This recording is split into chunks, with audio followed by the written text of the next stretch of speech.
तो जानते हैं अम्ल और क्षार का एक अल्टीमेट ट्रिक। इसके बाद अम्ल और क्षार क्या करता है ये भूलना असंभव है।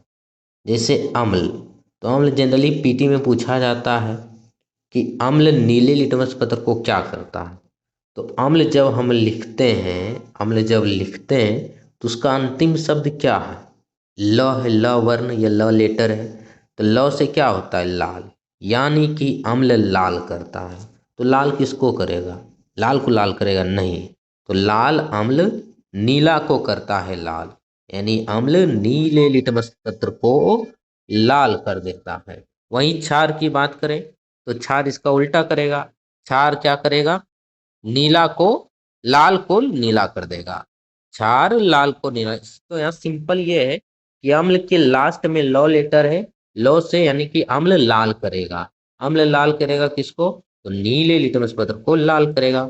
जबकि क्षार इसका उल्टा करता है, लाल लिटमस पत्र को नीला करता है। अम्ल का पीएच वैल्यू 7 से कम होता है। इसको भी याद कर सकते हैं। टोटल जो पीएच वैल्यू है पीएच स्केल में, वो 0 से 14 के बीच होता है, जिसमें से एसिड का 7 से कम होता है। तो इसको ऐसे याद कर सकते हैं, जो ओ आता है वो पहले आता है लेटर में, ओ आर सई दीर्घई हर्षऊ। तो ये पहले आता है, तो यानी कि 7 से पहले वाला जितना भी लेटर है वो सब अम्ल का पीएच वैल्यू हो जाएगा।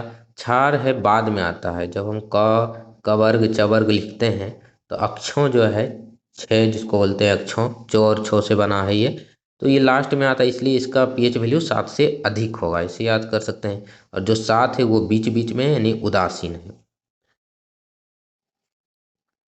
अगला है प्रोटॉन, इलेक्ट्रॉन और न्यूट्रॉन का ट्रिक। तो प्रोटॉन के खोजकर्ता कौन है, यही पूछा जाता है। तो प्रोटॉन के खोजकर्ता हैं पीजी। पीजी किया जाता है यूजी के बाद, अंडर ग्रेजुएट के बाद एक सेमेस्टर होता है। आगे यदि डिग्री प्राप्त करना है तो पीजी किया जाता है। तो पी से प्रोटॉन, जी से गोल्डस्टीन, हो गया ट्रिक पीजी। और यदि इलेक्ट्रॉन के खोजकर्ता पूछा जाए कि इलेक्ट्रॉन के खोजकर्ता कौन है, तो इसका ट्रिक बना सकते हैं ईट। ईट मतलब खाना। तो ई से हो गया इलेक्ट्रॉन, ए साइलेंट है, टी से थॉमसन, यानी कि इट हो गया। और न्यूट्रॉन के खोजकर्ता कौन है? तो ये दोनों के छोड़कर, यानी गोल्डस्टीन और थॉमसन के अलावा चैडविक जो है वो न्यूट्रॉन के खोज करता है। या तो हिंदी में बोले तो इसको पोगय नीचे ईथा, पोगय नीचे ईथा से याद कर सकते हैं। पो से प्रोटॉन, प्रोटॉन के खोज करता है गोल्डस्टीन। नी से न्यूट्रॉन के खोज करता है चैडविक। ई से इलेक्ट्रॉन, इलेक्ट्रॉन के खोज करता है जे जे थॉमसन। तो पोगय नीचे ईथा से भी याद कर सकते हैं, इसे भी याद कर सकते हैं पीजी इट से। एक और है कि प्रोटॉन पर आवेश क्या होता है, कौन सा चार्ज होता है प्रोटॉन?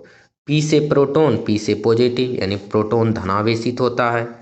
और इलेक्ट्रॉन पर पूछा जाए इलेक्ट्रॉन पर कौन सा आवेश होता है या चार्ज होता है, तो इलेक्ट्रॉन, प्रोटॉन जब धनावेशित होता है तो इलेक्ट्रॉन उसका उल्टा होगा, निगेटिव होता है ये। न्यूट्रॉन मतलब क्या होता है? न्यूट्रॉन मतलब न्यूट्रल। न्यूट्रल मतलब ना तो पॉजिटिव है ना तो निगेटिव है, कोई चार्ज नहीं है, तो ये चार्जहीन है, आवेशहीन है। ऐसे ही मोड ट्रिक्स के लिए आप अल्टीमेट एस्पायरेंट को फॉलो कर सकते हैं। साथ ही ऑडियो करंट अफेयर्स और करंट अफेयर्स से संबंधित एमसीक्यू के लिए अल्टीमेट एस्पायरेंट के टेलीग्राम से जुड़ सकते हैं।